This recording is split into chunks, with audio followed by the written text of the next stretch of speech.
cette capsule, on vous présente l'univers de Bibliojeux à travers les casse-têtes.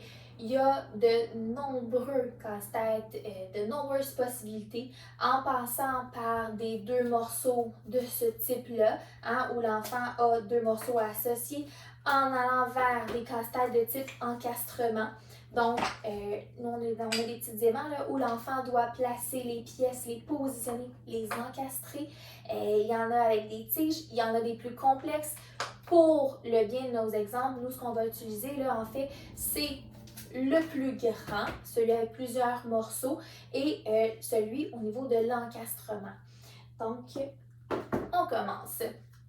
Au niveau de notre fameuse planète bon départ, ce qu'on veut faire, c'est la coordination. Ce qu'on peut commencer à travailler au niveau de la coordination, c'est fortement recommandé des fameux casse-têtes d'encastrement de ce type-là.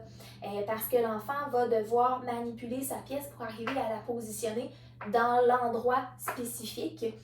Encore une fois, on travaille le fameux tour de rôle.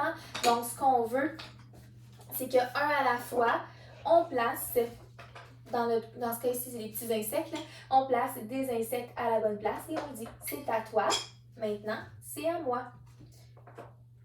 Et ainsi de suite, on travaille le tour de rôle.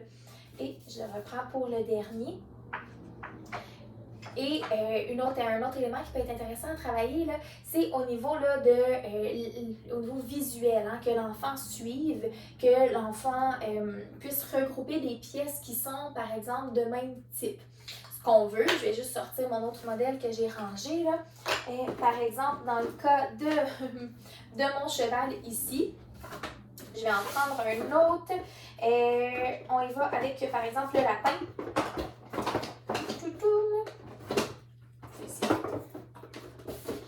Que l'enfant puisse commencer à associer que le gris va avec le gris, parce que le lapin dans mon image, il est gris, et que le brun va avec le brun, étant donné que le cheval de mon image est brun.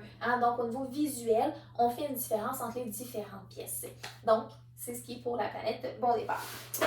Au niveau de la planète des questions, en fait, ça va être de poser à l'enfant des questions super simples. Donc, par exemple, tu peux lui demander donne-moi la pièce de puzzle où il y a le loup. Donc là, il va la donner. Et aussi, ce qu'on peut faire, c'est vraiment, en fait, désigner. Donc, par exemple, montre-moi l'arbre au loin.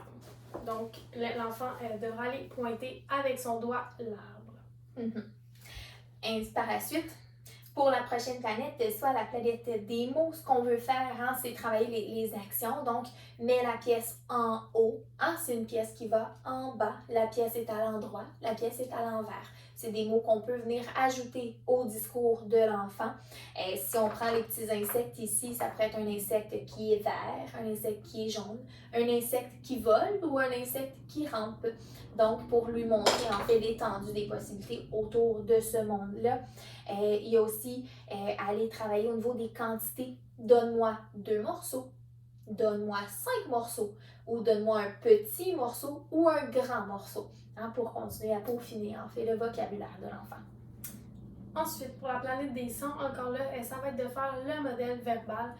Donc vraiment, quand on voit que l'enfant prononce mal le mot, on peut aller le reprendre et lui mettre l'accent en fait sur ce qu'il a eu, sur ce que l'enfant a eu le plus de difficulté à prononcer. Dans le casse-tête qu'on a devant nous, ça va être une belle façon de faire pour la planète des phrases parce que c'est des casse-têtes qui viennent dans ce type de boîte-là et ça raconte l'histoire. En fait, il y a une petite histoire en arrière qu'on peut voir sur le casse-tête. Je vais juste ranger ça ici.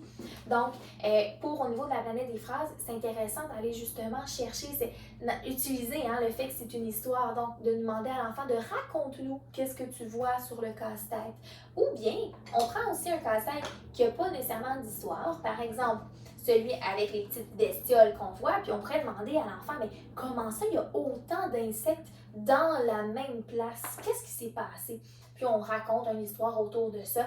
On peut en profiter pour faire voler nos papillons dans le ciel. Donc, aller chercher l'imagination de l'enfant pour pouvoir aller un peu plus loin que directement ce qu'on voit.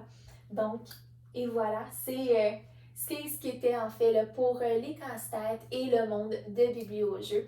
Donc, au plaisir de prendre du temps en famille pour pouvoir construire un ou deux casse-têtes.